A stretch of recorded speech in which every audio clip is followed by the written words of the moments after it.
ഡൽഹിയിലെ സർക്കാർ സ്കൂളിൽ ഇതര മതവിശ്വാസികളായ വിദ്യാർത്ഥികളെ കൊണ്ട് ജയ് ശ്രീറാം വിളിപ്പിച്ചതായി പരാതി. വിദ്യാർത്ഥികളെ മതത്തിന്റെ അടിസ്ഥാനത്തിൽ വേർതിരിച്ചിരുത്തിയെന്നും ആരോപണമുണ്ട്. ഡൽഹി മുഖ്യമന്ത്രി അതിഷി ഉന്നതതല അന്വേഷണത്തിന് ഉത്തരവിട്ടിട്ടുണ്ട്. ആർ അച്യുതൻ വിവരങ്ങൾ നൽകാനുണ്ട്. അച്യുതൻ, ഇതെവിടെയാണ് സംഭവം? എന്താണ് സംഭവിച്ചത്?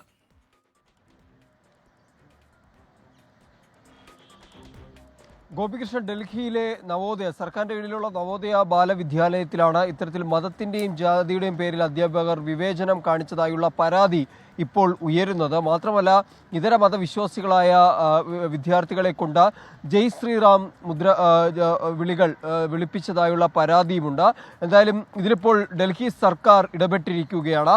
ഉന്നതതല അന്വേഷണത്തിന് ഡൽഹി മുഖ്യമന്ത്രി അതിഷി ഉത്തരവിട്ടിട്ടുണ്ട്. അത് വിദ്യാഭ്യാസ സെക്രട്ടറിയുടെ നേതൃത്വത്തിലായിരിക്കും അന്വേഷണം നടക്കുക. 15 ദിവസത്തിനകം ആ റിപ്പോർട്ട് സമർപ്പിക്കാൻ കൂടി നിർദ്ദേശിച്ചിരിക്കുകയാണ്. മാത്രമല്ല, ഇത്തരത്തിലുള്ള സംഭവം മറ്റ് സ്കൂളുകളിലോ വിദ്യാലയങ്ങളിലോ ഇത്തരത്തിലുള്ള സംഭവങ്ങൾ നടക്കുന്നില്ല എന്നുള്ളത് ഉറപ്പുവരുത്താൻ കൂടിയുള്ള ഒരു നിർദ്ദേശവും സർക്കാരിൻ്റെ ഭാഗത്ത് നൽകിയിട്ടുണ്ട്.